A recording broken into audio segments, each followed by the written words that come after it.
Oui, concernant la vidéo La Judée, j'ai oublié un point. C'est tout simplement que, d'après ce que j'ai compris, Israël, ce nom a été choisi en dernière instance potentiellement par rapport au prophète Israël.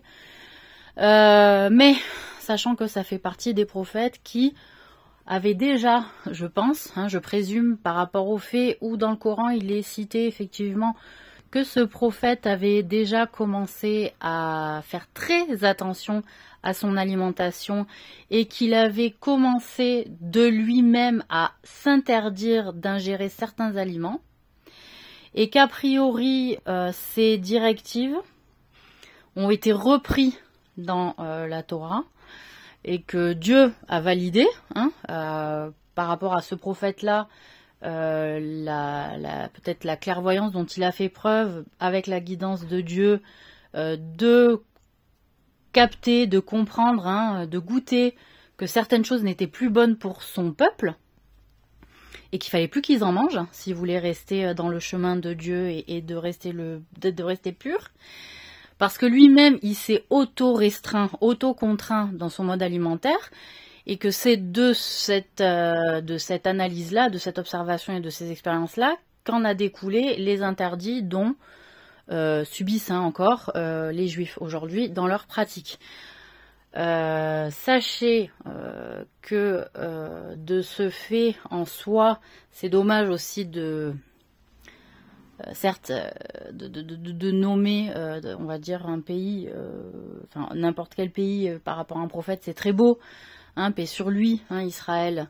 Mais en dernière instance, la Judée, c'est aussi, voilà, Judas est de la famille de je sais plus quel prophète aussi.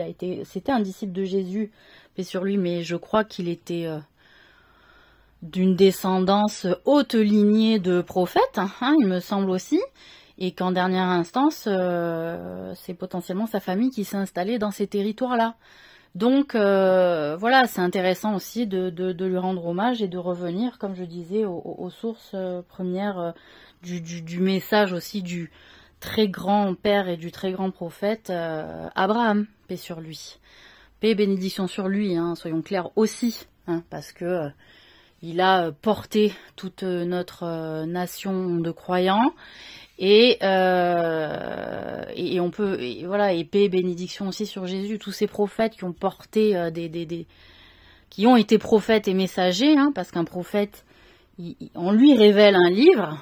En soi, Abraham, il n'est pas vraiment prophète, il est surtout messager, puisqu'il n'a pas porté de livre comme Moïse. Moïse est prophète et messager, puisqu'il a dispersé la voix de Dieu, la guidance, mais il a reçu aussi la révélation de textes, comme Mohammed, paix et bénédiction sur lui, comme Jésus, paix et bénédiction sur lui, et comme Moïse, paix et bénédiction sur lui. Je pense qu'on peut donner ces bénédictions, de toute façon, à tout le monde en soi, quand on est un bon croyant. Voilà, mais c'est vrai que nous, on valorise beaucoup le prophète qui a porté le poids du changement de règles des prophéties antérieures. Voilà, merci beaucoup.